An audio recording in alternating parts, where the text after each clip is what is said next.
வணக்கம்.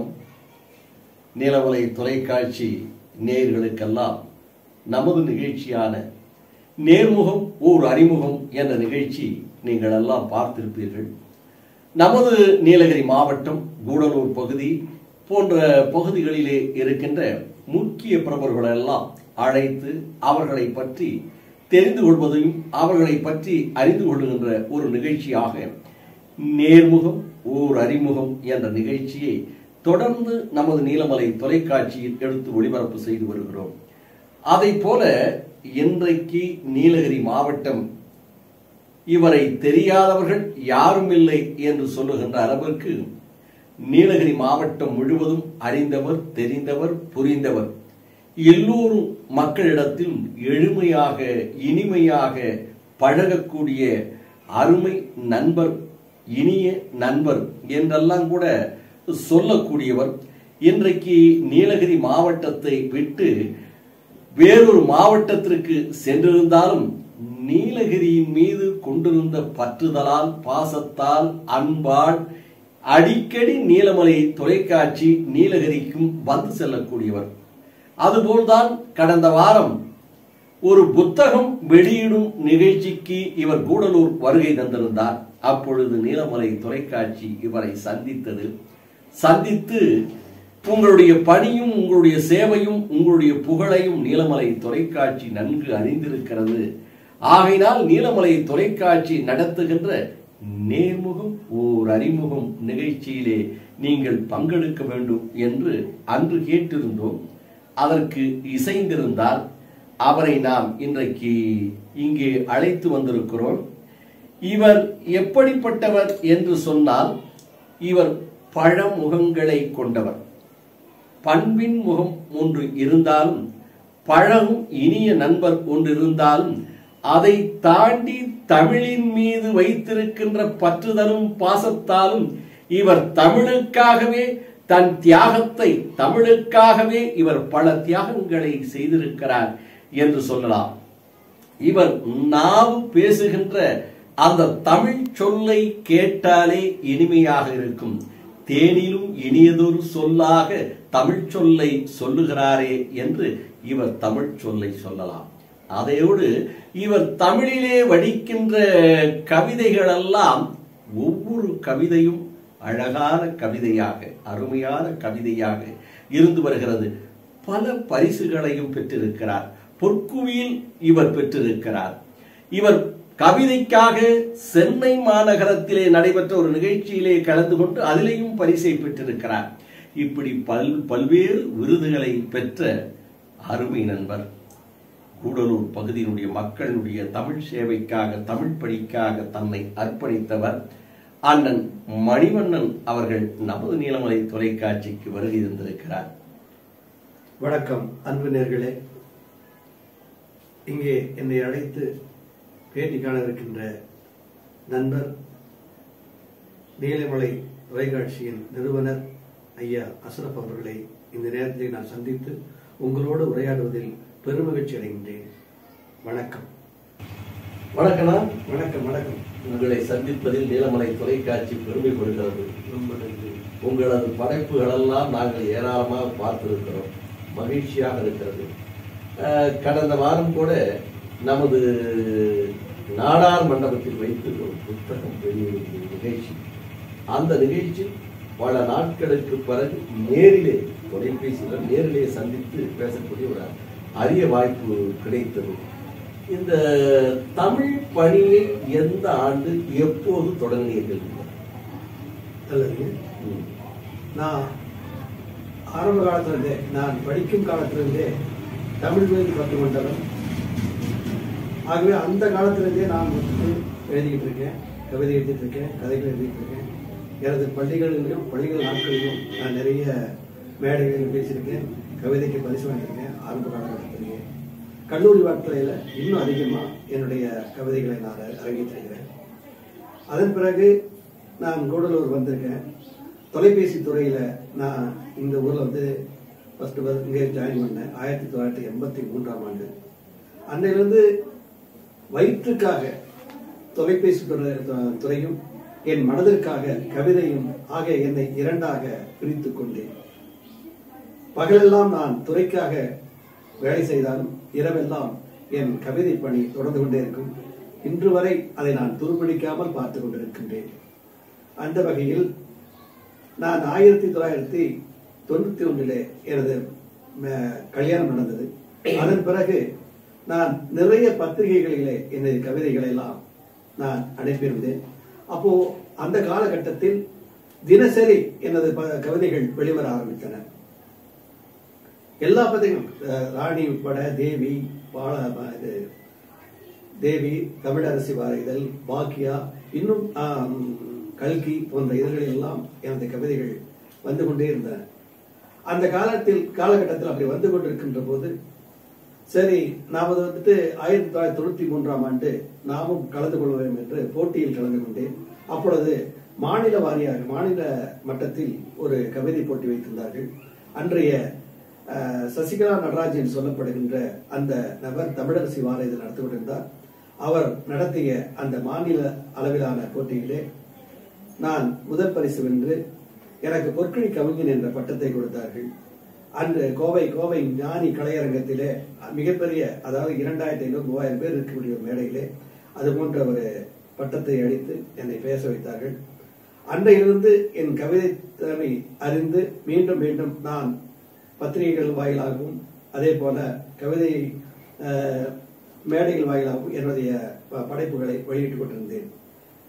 அந்த நேரத்தில் 1994 அடுத்த ஆண்டு தஞ்சை பல்கலைக்கழக துணைவேந்தர் நடராசன் அவர்களால் பொற்கிழி இலக்கிய சிற்பி என்ற பட்டத்தை வாங்கினேன். அதுவும் ஒரு கவிதைக்காக எனக்கு தந்தார்கள் தஞ்சாவூரிலே. அதே தஞ்சாவூரிலே இலக்கிய கழகம் ஒன்று எனக்கு அடுத்த ஆண்டே கவியர்வி என்ற பட்டமும் எனக்கு அளித்தார்கள். இப்படி பட்டங்களும் விருதுகளும் வாங்கி கொண்டிருந்த நிலையிலே என் தமிழுக்கு எனக்கு ஒரு வலு இருக்குது என்று அறிந்து அந்த கவிதையாக நான் முன்னெடுத்தேன். கவிதையாக புத்தகமாக வெளியிடலாம் என்ற ஒரு எண்ணத்திலே அதை நான் ஒரு 50-60 கவிதைகள் தொடர்ந்து எடுத்துக்கொண்டு நான் நேரடியாக மிக முக்கியமான சில கவிஞர்களையும் அறிஞர்களையும் சந்தித்து கவிதை கேட்ட பொழுது அன்றைய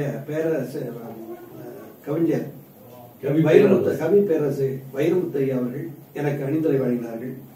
அந்த அணிந்துரை எடுத்துக்கொண்டு அன்றைய பிரபல பத்திரிகையான அச்சகமான மணிமேகலை பிரசுரம், அந்த பிரசுரத்திலேயே என்னுடைய முதல் புத்தகமான மலரின் யாத்திரையை அவர்கள் பிரசுரித்து வாங்கியிருக்கார்கள்.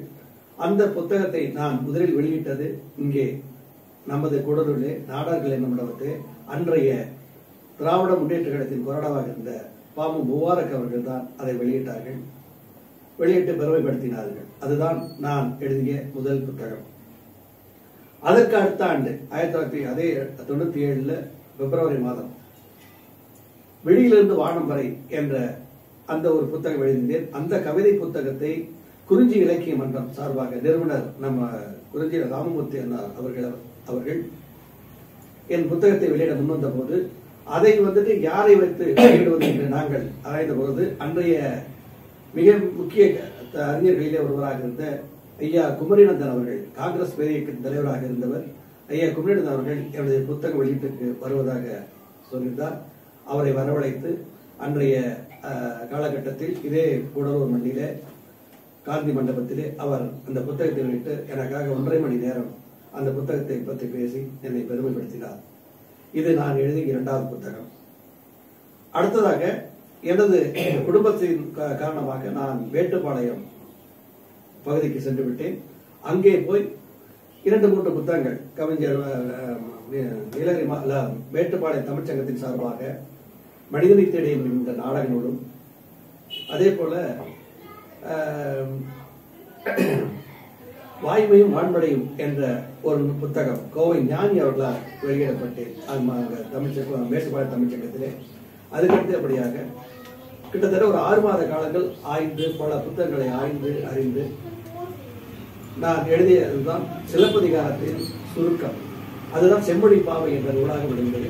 அது அங்குள்ள கல்லூரிகளிலே அது நிறைய மாணவர்கள் வாங்கி பயன்பெற்றிருக்கிறார்கள். அந்த புத்தகம் செம்மொழிப்பாவை என்ற புத்தகம். இப்படி ஒரு 3 புத்தகம் வெளியிட்டேன். அதன் பிறகு என் இலக்கிய தாகத்தை நான் வேறு வடிவத்திற்கு, அதாவது வலைதளத்திற்கு கொண்டு சென்றேன். வலைதளத்திற்கு நான் புத்தகம் எழுதி முடித்ததற்கு பிறகு உங்களுடைய அந்த தமிழ் சேவை, தமிழ் தாக்கம் தீரலை. ஆமா. அப்ப இன்னும் இதை நாம் தமிழ் தாகத்தை தீர்த்துக் கொள்ள வேண்டும் என்பதற்காக ஊடகத்திற்கு உங்களுடைய பார்வையை செலுத்தினேன். அப்பொழுது அந்த ஊடகத்தின் வழியாக, ஊடகம் அல்ல வலைதளத்திலே எனது முதல் தனித்தமிழ் பாடலாக தமிழை பற்றிய ஒரு தமிழ் பாடலாக எழுதியிருந்தேன்.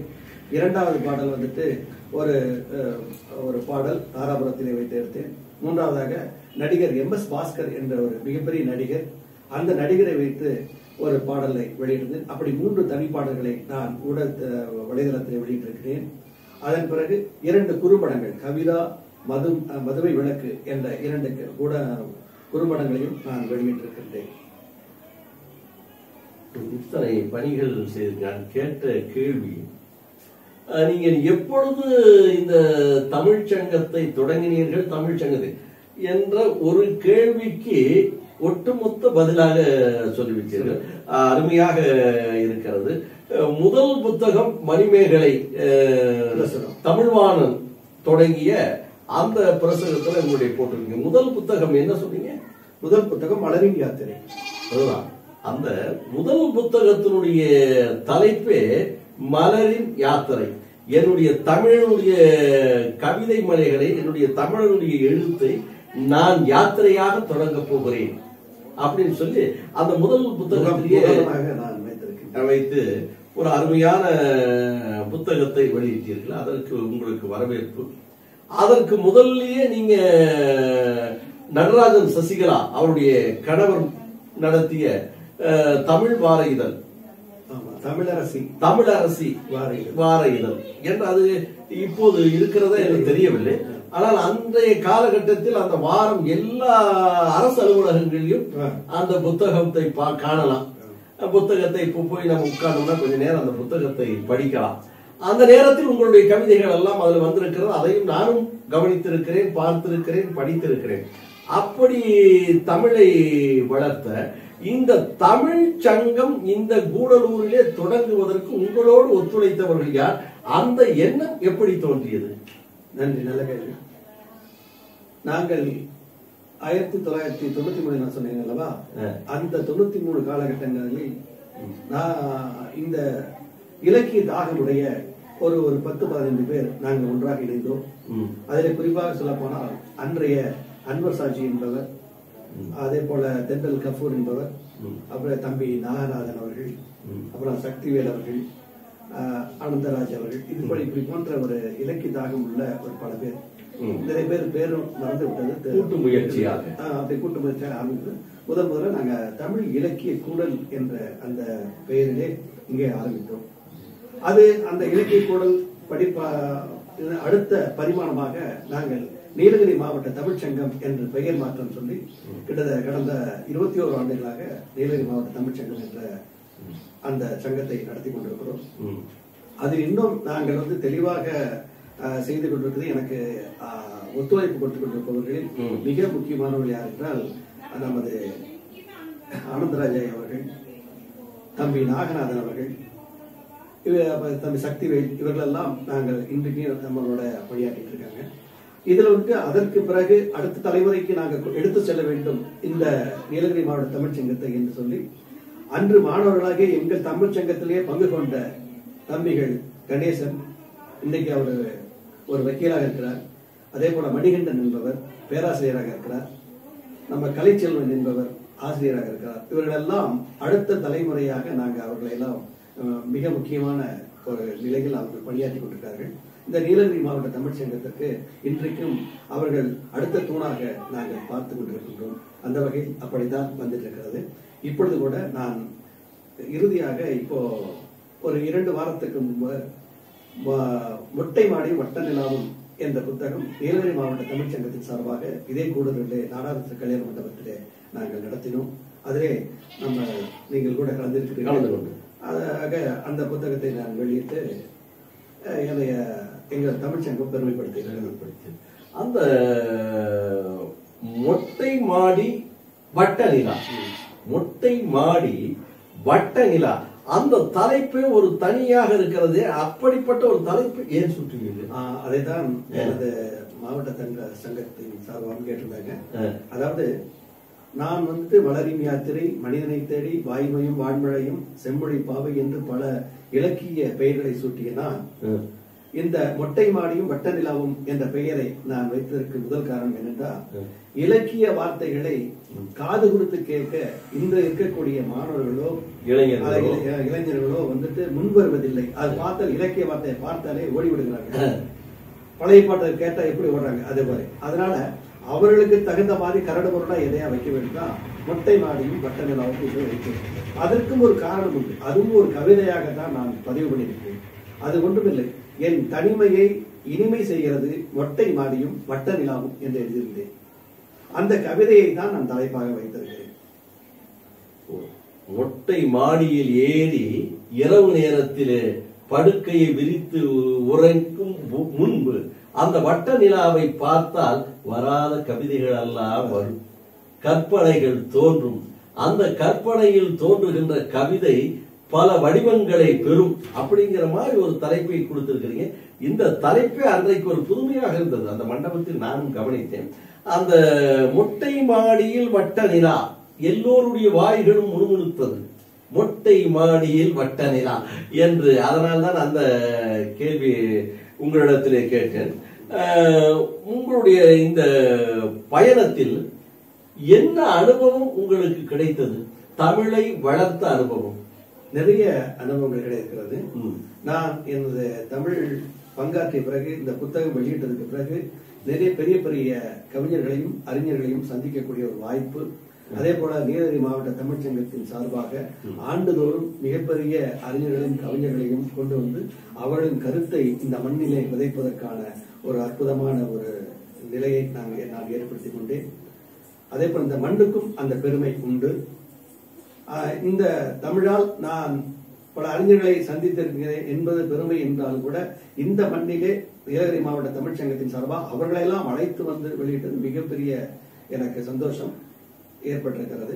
அதே போல இங்கு உள்ள மக்கள் மாணவர்களும் பங்கு பெற்றார்கள்.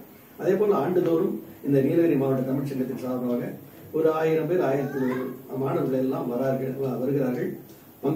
போட்டிக்கு பங்கு கொள்கிறார்கள், பரிசு போட்டியாக பங்கு. அவர்கள் திறமையெல்லாம் வெளிக்கொண்டு வந்த பிறகு யார் யாரெல்லாம் வெற்றி பெறலாம் அவர்களெல்லாம் பொங்கல் விழா என்ற ஒரு விழா நடத்துவோம் ஆண்டுதோறும். அந்த விழாவிலே வெற்றி பெற்ற மாணவர்களுக்கெல்லாம் நாங்கள் பரிசளித்து அவர்களை கௌரவித்து அந்த மாணவர்களை நாங்கள் வளர்ச்சி அடைய வைக்கின்றோம். இது எங்களது தலையாய கடமையாக இருக்கிறது. இந்த தமிழ்ச்சங்கம் செய்த ஒரு சேவை. இந்த தமிழ்ச்சங்கம் ஒவ்வொரு ஆண்டும் இலங்கையில் இருந்தெல்லாம் கூட அறிஞர்களை கூட்டி வந்திருக்கிறீர்கள். பல்வேறு பகுதிகளை, கர்நாடகா, கேரளா, தமிழ்நாடு என்று பல மாநிலங்களில் இருந்தும் வெளிநாடுகளில் இருந்தும் தமிழ் பற்றுடையார், தமிழ் கவிதையை எழுதியவர்கள், தமிழ் எழுத்தாளர்கள், தமிழ் அறிஞர்கள் என்று கண்டுபிடித்து அவர்களை அழைத்து வந்து அவர்களை இந்த காந்தி திடல், கூடலூர் காந்தி திடல் மேடையிலே பொங்கல் திருநாள் அன்று சிறப்பான ஒரு நிகழ்ச்சியை நடத்துவீர்கள். அந்த நிகழ்ச்சியை நம்மளது நீலமலை தொலைக்காட்சியிலே எடுத்து பலமுறை ஒளிபரப்பு செய்திருக்கிறோம். நீங்கள் சென்றதற்கு பிறகு கொஞ்சம் தொய்வு ஏற்பட்டிருக்கிறது, நிலைமையும் கொஞ்சம் சரியில்லாமல் இருந்திருக்கிறது. ஆனால் அதற்கு முன் அப்படியெல்லாம் சொல்லுவதற்கு இப்பவும் தரமானதான் போயிட்டு இருக்கு. நானும் எப்பவுமே இங்க அடிக்கடி இங்கதான் வந்திருக்கேன். என் வீடும் கூடலூரில் இருக்கிறது. நான் அடிக்கடி வருகிறேன். என் தமிழ்ச்சங்கத்தோடு தொடர்பு கொண்டிருக்கிறேன். அடிக்கடி கருத்தரங்கள் நடந்து கொண்டுதான் இருக்கிறது. அந்த உற்சாகம் இல்லை. ஏனென்றால் அந்த கொரோனா வந்தது ஒன்று, அதோடு அந்த ஒரு எடுத்து செல்வதற்கு எப்போதுமே ஒரு விளக்கு எரிகிறது என்றால் அந்த விளக்குக்கு தூண்டுகோல் என்று ஒன்று இருந்தால் அது தூண்டிக்கொண்டே இருக்கும். அப்படி ஒரு நிலை இருக்க, ஆனால் தோய்ந்து போகவில்லை என்று சொல்லவில்லை, ஓரளவுக்கு அதுவும் போய்கொண்டிருக்கிறது. ஆனால் நீங்கள் இருந்து நடத்திய உற்சாகம் இல்லை என்பதுதான் நீலமலை தொலைக்காட்சி சொல்லவில்லை, தமிழ் சங்கத்தினுடைய இணைந்து அவர்களோடு பணியாற்றியவர்கள் சொல்லுகிறார்கள். அப்படி எனக்கு தெரியவில்லை. இன்று என்னுடைய நீலகிரி மாவட்ட தமிழ்ச்சங்கம் இன்றும் சொல்ல போனால் தரமாகத்தான் நடந்து கொண்டிருக்கிறது. அதிலே அடுத்த தலைமுறையான என் தம்பிகள் எல்லாம், நான் சொன்னேனே அந்த தம்பிகள் எல்லாம் மிக வலுவாக எடுத்துக்கொண்டு சென்றிருந்தார்கள். இந்த நேர தமிழ் சங்கம் இன்னும் பல ஆண்டுகள், 100 ஆண்டுகள் இந்த மண்ணிலே வாழும். தமிழ் சங்கமும் வாழ வேண்டும், தமிழ் பற்றுடையார்களும் அதில் இணைய வேண்டும். தமிழை இன்னும் இந்த முக்கூடல் ஆன இந்த கூடலூர் மண்ணிலே, கர்நாடகம், கேரளம், தமிழ்நாட்டுடைய எல்லையாக இருக்கின்ற இந்த மண்ணிலே வளர வேண்டும். அதற்கு தமிழ் அறிஞர்களும் தமிழ் பற்றுடையார்களும் அதற்கான பணியை செய்ய வேண்டும் ஒற்றுமையோடு என்பது எந்த மாற்று கருத்தும் இல்லை. உங்களுடைய அந்த ஆசையும் இருப்பதனால் அது திறமைப்பட செய்யும் என்பதில் ஐயமும் இல்லை. இப்போது இந்த தமிழ் சங்கமும் நடக்கிறது, அந்த தமிழ் சங்கத்தினுடைய சேவைகளும் நடக்கிறது. உங்களுடைய கவிதை நடைகளும் கவிதை புத்தகங்களும் செயல்பட்டு கொண்டிருக்கிறது. அதோடு நீங்கள் ஊடகத்தின் மூலமாகவும் இன்னும் வலைதளத்தின் மூலமாகவும் உங்களது தமிழை வளர்த்து கொண்டிருக்கிறீர்கள். அதற்காக என்ன செய்ய வேண்டுமோ தமிழை வளர்ப்பதற்கான பணிகளிலும் ஈடுபட்டுக் கொண்டிருக்கிறீர்கள் என்று சொன்னீர்கள். இதையும் தாண்டி இன்னும் தமிழை வளர்ப்பதற்கு, தமிழை எடுத்துச் சொல்வதற்கு ஏதாவது ஒரு யோசனை வைத்திருக்கிறீர்களா? இருக்கிறது. இன்றைய காலகட்டத்தில் மாணவர்களும் இளைஞர்களும் புத்தகம் வாசிப்பது என்பது ஒரு பாகற்காய் சாப்பிடுவது போன்ற ஒரு நிலைக்கு தள்ளப்பட்டிருக்கிறார்கள். அதற்கு காரணம் என்னவென்றால் ஊடகங்கள் தான், வலைதளங்கள் தான், பேசி என்று சொல்கின்ற அலைபேசி தான். இதையும் தாண்டி நாம் படைக்கின்ற படைப்புகளை இந்த இளைஞர்கள் மத்தியிலே போய் சேர வேண்டும் என்று பார்த்தால், அடுத்த நான் புத்தகம் எழுதிவிட்டேன், அடுத்ததாக வலைதளத்திற்கும் போய் பார்த்து விட்டேன். இன்னும் அதிகப்படியான மக்களிடையே அது சேரவில்லை என்ற ஒரு ஆதங்கம் என் அடிமனதிலே இருந்து கொண்டுதான் இருக்கிறது. அதையும் நான் நிவர்த்தி பண்ண விதமாக அடுத்த காலகட்டத்திற்கு என் தமிழை நகர்த்த வேண்டும் என்று நான் முடிவெடுத்த பிறகு எனக்கு கண்ணியப்பட்டது திரைப்பட துறை. அந்த திரைப்பட துறையிலே நான் அடியெடுத்து வைக்கலாம் என்று என் அடிமனதில் நினைத்து அதற்கான வேலைகளில் பணிகள் நடந்து கொண்டிருக்கிறது. அநேகமாக 2023-24 கட்டங்களில் ஒரு திரைப்படம் நிச்சயமாக எனது சார்பாக கண்டிப்பாக வந்தே ஆகும். அதில் கூடலூர் மண் பார்க்கத்தான் போகிறது என்று இந்த நேரத்தில் நான் சொல்லிக்கொள்ள கடமைப்பட்டிருக்கேன். நன்றியுடன் இருக்கிறேன். அருமையான உங்களுடைய ஆலோசனை சிறப்பானது கூட. ஏனால் இந்த திரை உலகம் என்பது தமிழர்களையும் திரையையும் பிரிக்க முடியாத ஒரு ஊடகமாக, ஒரு செயலாக மாறிவிட்டது. பேரறிஞர் பெருந்தகை அமரர் அண்ணா அவர்கள் காலத்தை தொட்டு இந்த ஊடகத்தை, சினிமா தொழிலை வைத்து எத்தனையோ சாதனைகளை படைத்திருக்கிறார்கள். நம்முடைய முன்னாள் தமிழகத்தினுடைய முதல்வர் டாக்டர் கலைஞர் அவர்கள் கூட அவருடைய பேராமுனை தமிழிலே அன்றைக்கு பராசக்தி என்ற ஒரு திரைப்படத்திலே சொல்ல வேண்டிய கருத்துக்களை சுருக்கமாக தெளிவாக மக்கள் புரிந்து கொள்ளுகின்ற வகையிலே நடிகர் திலகம் சிவாஜி கணேசனை வைத்து சொல்லியிருப்பார். அது ஒரு பெரும் புரட்சியை ஏற்படுத்தியது திரை உலகத்தில். அதன் பிறகுதான் அரசியலில் கூட அது ஒரு மாற்றத்தை ஏற்படுத்தியது. அப்படி திரை உலகம் என்பது மக்கள் மத்தியிலே பதிந்த ஒன்று. அதிலே நாம் தமிழை வளர்க்க வேண்டும், நாம் எண்ணத்தை சொல்ல வேண்டும் என்று சொன்னால் அதை விட வேற ஒரு இதை எதையுமே சொல்ல முடியாது. அப்படிங்கிறது அந்த திரை உலகத்தை நீங்க இன்றைக்கு தேர்வு செய்திருக்கிறீர்கள். அந்த திரை உலகத்தை தேர்வு செய்தது ஒரு பாராட்டுக்குரியது, ஒரு மகிழ்ச்சிக்குரியது. கலைவாணர் அவர்களுடைய இன்றைக்கும் மக்களுடைய உள்ளங்களில் வாழ்ந்து கொண்டிருக்கிறார் கலைவாணர் NS கிருஷ்ணன் என்று சொன்னால், அவர் அந்த திரைப்படத்தில் அவருடைய கருத்தை, பகுத்தறிவை மக்கள் புரிந்து கொள்ளுகின்ற வகையில் நகைச்சுவையாக சொல்லியிருப்பார். அந்த நகைச்சுவையாக சொன்னதினால் அதை ரசித்துக் கொண்டு சிரித்துக் கொண்டு பார்த்த பிறகு வீட்டில் போய் சிந்திக்க தொடங்கினார்கள். அதனால்தான் அந்த கலைவாணருடைய எண்ணங்களும் இன்றைக்கும் மாறாமல் இருக்கிறது. ஆக திரை உலகத்தை நீங்கள் தேர்ந்தெடுப்பதற்கு சிறந்த ஒரு அந்த திரை உலகத்தில் எப்படி தமிழை வளர்க்கலாம்? அது முடிந்த அளவு என் எழுத்துக்கள், என் கவிதைகள் இடம்பெறும், நிச்சயமாக இடம்பெறும். என்னுடைய கொள்கையே என்னவென்றால் தமிழை வளர்ப்பது மட்டும்தான். இந்த தமிழ் சமுதாயத்தை உயர்த்த வேண்டும் என்பதுதான். இந்த தமிழ் நமது தமிழகம் தாண்டி நம் இந்திய தேசத்தை தாண்டி அகில உலகம் பரவ வேண்டும் என்கின்ற மிகப்பெரிய ஒரு பேராசை எனக்கும் உண்டு. அந்த ஆசையை முடிந்தளவு என்னால் முடிந்த அளவு நான் கொஞ்சம் கொஞ்சமா செய்து கொண்டுதான் வருகின்றேன். முடியும் என்ற நம்பிக்கையும் எனக்கு இருக்கிறது. இப்பொழுது கூட எனது கவிதைக்கு மலேசியா போன்ற நாடுகள், அமெரிக்கா போன்ற நாடுகள் எல்லாம் அவங்க இருக்கக்கூடிய தமிழ் சங்கங்கள் எல்லாம் எனது கவிதையை அங்கே அவர்களுக்குன்னு ஒரு குரூப் இருக்கு, அந்த குரூப்பில் பகிர்ந்து கொண்டுதான் இருக்கிறார்கள். அது அமெரிக்காவிலும் மலேசியா இந்த 2 நாடுகளிலும். இனியும் அதையும் தாண்டி பல நாடுகள் என் கவிதைகள் போக வேண்டும். அதே போல என்னுடைய எண்ணங்கள், நான் எழுதக்கூடிய அந்த தமிழ் கருத்துக்கள் எல்லாம் நம் தேசம் தாண்டி போக வேண்டும் என்ற ஆசையும் எனக்கு இருக்கிறது. அதை நிச்சயமா போக வைப்பேன் என்ற நம்பிக்கையும் எனக்கு இருக்கிறது.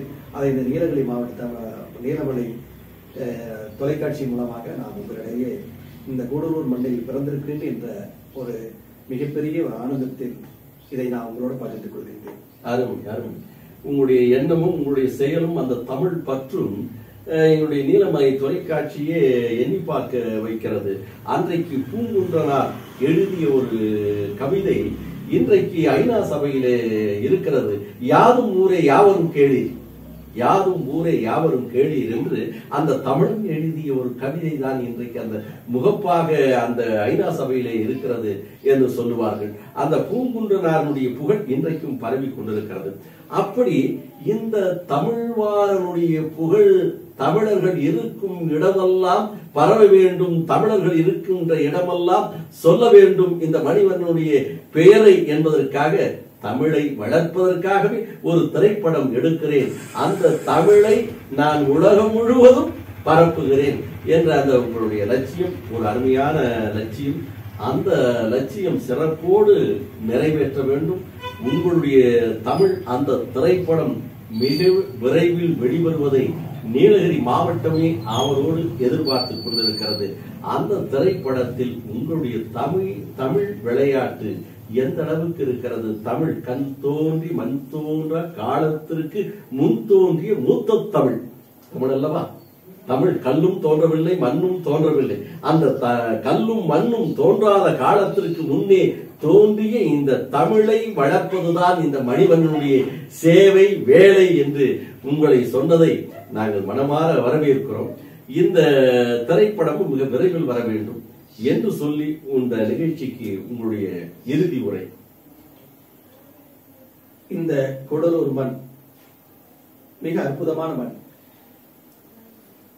ஏனென்றால் இங்க இருக்கக்கூடிய பண்பாடு, கலாச்சாரம், ஒற்றுமை உணர்வு இது தரைப்பகுதியிலேயே இல்லை என்று நான் உங்கள் முன் இந்த இடத்தை சொல்லிக் கொள்கின்றேன்.